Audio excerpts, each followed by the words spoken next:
बिस्मिल्लाहिर्रहमानिर्रहीम, अस्सलाम वालेकुम नाज़रीन। आज की वीडियो में हम आपको बताएंगे कि वज़ीर-ए-आज़म इमरान खान ने national small and medium enterprises policy के इजरा का इफ्तिताह कर दिया है। इस मौके पर वज़ीर-ए-आज़म ने एक तकरीर की है, वो तकरीर भी आपको बताएंगे और आपको बताएंगे कि हुकूमत पाकिस्तान के इस कदम से पाकिस्तान में कितनी खुशहाली आने वाली है, नौजवान नस्ल को कितना फ़ायदा होने वाला है, बेरोज़गारी का किस तरह से ख़ात्मा होने वाला है और पाकिस्तान की एक्सपोर्ट्स किस तरह से बढ़ने वाली हैं। लेकिन उससे पहले हम आपको इमरान खान का एक दूसरा रूप भी दिखाएंगे और हुकूमत पाकिस्तान से कुछ सवालात भी करेंगे। उससे पहले अगर अभी तक आपने हमारा चैनल सच टीवी सब्सक्राइब नहीं किया तो इसे अभी सब्सक्राइब करें और बेल आइकन पर क्लिक करें ताकि हमारी आने वाली वीडियोस आपको वक्त पर मिलती रहें।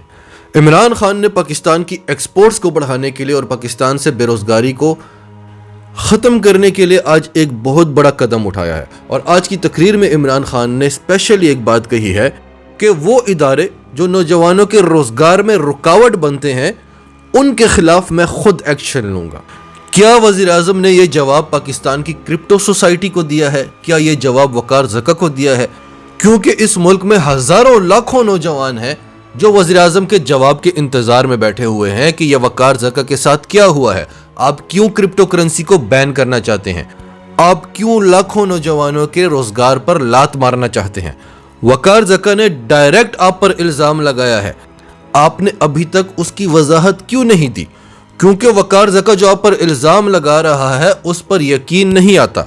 लेकिन वकार ज़का आपके खिलाफ कभी था भी नहीं, वो तो आपके साथ था, वो तो आपके हक में बात करता था। तो पहले तो आपको वकार ज़का का क्लिप सुनाते हैं कि उनके साथ हुआ क्या। बहुत ही अजीब हरकत की है इमरान खान साहब आपने, और मैं बता रहा हूँ अगर मेरी अम्मी अब्बू और बहन किसी के ऊपर भी आप आए तो अच्छा नहीं होगा। इमरान खान साहब, आपकी मेरी जंग है पाकिस्तान की इकॉनमी ठीक करने की। रज़ा बाकर के बोलने पे आपने मेरे अगेंस्ट जो भी कार्रवाई की है ये अच्छा नहीं किया आपने, और आपसे मैं रिक्वेस्ट करूँगा कि आप चीज़ें मेरे और अपने दरमियान रखें। अगर मेरी फैमिली को कुछ भी हुआ इमरान खान जिम्मेदार होगा, भी हुआ इमरान खान। और क्यों? क्योंकि मुझे 10 जनवरी को ये बोला गया कि वकार ज़का जब केस चले कोर्ट में तो आपने बैकआउट करना है इससे और कहना है क्रिप्टो बैन होने दो। मैंने कहा मैं नहीं होने दूंगा, क्योंकि मिडिल क्लास को, गरीबों को अमीर होने का एक मौका मिल रहा है और वह इमरान खान छीनना चाहता है। इमरान खान चाहता है ईगोइस्टिक खान कि मैं सबको ज़कात सदके पे रखूं, चैरिटी पे रखूं, कोई मेरे आगे ना आए। ये एलीट क्लास लोगों का बहुत बड़ा एक प्रॉब्लम है। मैं अभी आपको बता रहा हूं, जुडिशल जिंदाबाद, वकील जिंदाबाद, इन लोगों ने ही पाकिस्तान की इकोनॉमी को बचाया हुआ है, क्रिप्टो को बचाया हुआ है। इमरान खान साहब, ये जो आप इदारों को बोल रहे हैं कि वकार ज़का को उल्टा लटकाओ, भागूंगा। लेकिन अगर आप इतना नीचे लेवल पे चले जाएंगे, मैं सोच नहीं सकता था कि आप मेरे घर पे, मेरी माँ बहन बेटी पे इस तरह आ सकते हैं। मैं सोच नहीं सकता था कि आप इस लेवल पे नीचे गिर सकते हैं। इदारों को ये मत बोलो। मैंने money laundering, terror financing, Pakistan से डॉलर बाहर भेजा है, फॉरेन एक्सचेंज एक्ट 2047 की कोई वायलेशन की है, बुलाओ, लेकिन ये फैमिली तक नहीं आना। इमरान खान साहब मत आना। अगर अब आपने कोई बदतमीजी की सिर्फ इस वजह से कि वकार ज़का को डीमोटिवेट करें, उसकी फैमिली तक आए, मैं बनी का लाऊंगा। फिर मत करो बदतमीजी, फैमिली तक मत आओ। आपको कोई प्रॉब्लम है, मैं यहीं हूं, मेरे और अपने दरमियान बात रखो, फैमिली तक मत आओ। अब वकार ज़का वो शख्स है जो पाकिस्तान में क्रिप्टो की नॉलेज लेकर आया है। ये नहीं कि इससे पहले पाकिस्तान में क्रिप्टो करेंसी में ट्रेडिंग नहीं हो रही थी, लेकिन लोग किसी को बताते नहीं थे, क्योंकि पाकिस्तानियों की एक आदत होती है कि मैं कमा रहा हूं तो मैं ही इस तरीके से कमाता रहूं, यह तरीका आम नहीं होना चाहिए। तो इस तरीके को आम करने में जो किरदार वकार ज़का का है वो और किसी का भी नहीं है। अब खबर यह आई कि FIA के डायरेक्टर ने कहा कि मैं PTA से अपील करूंगा कि क्रिप्टो करेंसी को बैन कर दिया जाए। और वकार ज़का की जो सिंध हाई कोर्ट में हियरिंग थी उसमें भी FIA ने और स्टेट बैंक ने कोर्ट से मुतालबा किया कि क्रिप्टो करेंसी को बैन किया जाए। क्यों बैन किया जाए? क्योंकि फ्रॉड हुआ है पाकिस्तान में। तो ये तो इदारों की नाअहली है। अब अगर मैं आपसे कहता हूं कि मेरी बाइनेंस में या ओकेज में या किसी भी एक्सचेंज में बड़ी नॉलेज है, मुझे 1 लाख रुपए दो, मैं आपको ये डबल करके दे दूंगा 2 महीने में, 3 महीने में, آپ بجائے اس کے کہ خود کرپٹو ٹریڈنگ سیکھیں، خود یہ کام کریں، آپ مجھے وہ پیسہ دے دیتے ہیں۔ تو اس میں کرپٹو کا کیا قصور کہ میں آپ کا وہ پیسہ لے کر بھاگ جاؤں؟ یہ قصور تو آپ کا ہے کیونکہ آپ نے لالچ کی، اور میرا ہے کیونکہ میں نے فراڈ کیا، اور اداروں کی نااہلی ہے کہ آپ نے ابھی تک کرپٹو کو ریگولیٹ کیوں نہیں کیا۔ اور ہم جانتے ہیں کہ ان اداروں کے جو بڑے ہیں انہیں خود نہیں پتا کہ کرپٹو ہے کیا چیز۔ تو آپ نئی ٹیمیں بنائیں، پروفیشنلز کو بٹھائیں، ان کو ٹاسک دیں اور کرپٹو کو پاکستان میں ریگولیٹ کریں۔ اگر آپ 5 ایکسچینجز کو بھی ریگولیٹ کرتے ہیں، ان سے کہیں کہ آپ $1 ارب اسٹیٹ بینک میں رکھوائیں، تو آپ کے ملک میں فوری طور پر $5 ارب آ جاتے ہیں۔ آپ نے ضرور سعودی عرب سے، UAE سے، IMF سے ہی مانگتے رہنا ہے، ان کی شرائط مانگتے رہنا ہے۔ $1 ارب کے لیے آپ کو کیا کچھ کرنا پڑتا ہے؟ آپ صرف بائنانس سے کہیں کہ ہم آپ کو ریگولیٹ کرنے والے ہیں، $2 ارب اسٹیٹ بینک میں رکھوا دو، وہ رکھوا دے گا۔ اور پھر جب فیٹف آپ سے پوچھے کہ آپ کے ملک سے $20 ارب باہر گئے ہیں، یہ منی لانڈرنگ ہے۔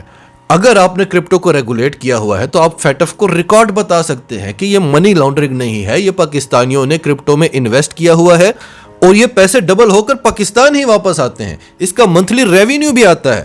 لیکن آپ فیٹف کو وہ ریکارڈ نہیں دے سکتے کیونکہ آپ نے اس سسٹم کو ریگولیٹ نہیں کیا، آپ اس پر ٹیکس بھی نہیں لے رہے۔ اگر آپ اس کو بین کر دیں گے تو جو اس پر کام کر رہے ہیں وہ اس پر کام کرتے رہیں گے، وہ دوسرے طریقوں سے کریں گے۔ تو نقصان کس کا ہوگا؟ نقصان تو حکومت پاکستان کا ہوگا۔ امریکہ میں یہ سسٹم لیگل ہے، UK میں ہے، پورے یورپ میں ہے، تمام ترقی یافتہ ممالک میں ہے، تو پاکستان میں کیوں نہیں؟ آپ کو نوجوانوں کے روزگار کی اتنی فکر ہے کہ آپ چاہتے ہیں کہ ان کو قرضے دیے جائیں، وہ ایکسپورٹس بڑھائیں ملک کی، یا وہ اپنے چھوٹے موٹے کاروبار کرتے رہیں۔ اگر وہ پاکستان میں بیٹھ کر ڈالرز کما رہے ہیں تو آپ کو پرابلم کیا ہے؟ آپ کی حکومت میں صرف 1 سال باقی رہ گیا ہے اور آپ کو ریکگنائز کرنا ہوگا، آپ کو پہچاننا ہوگا کہ مافیا کون ہے۔ کیا وہ آپ کے قریبی لوگ تو نہیں ہیں؟ کیا آپ کو مس گائیڈ تو نہیں کیا جا رہا؟ آپ ہر چیز کو ڈبل چیک کریں۔ آپ وقار زکا کو کیوں نہیں بلاتے؟ آپ کرپٹو ایکسپرٹس کو کیوں نہیں بلاتے؟ آپ چند لوگوں کی بات سن کر اتنا بڑا فیصلہ کیسے کر سکتے ہیں؟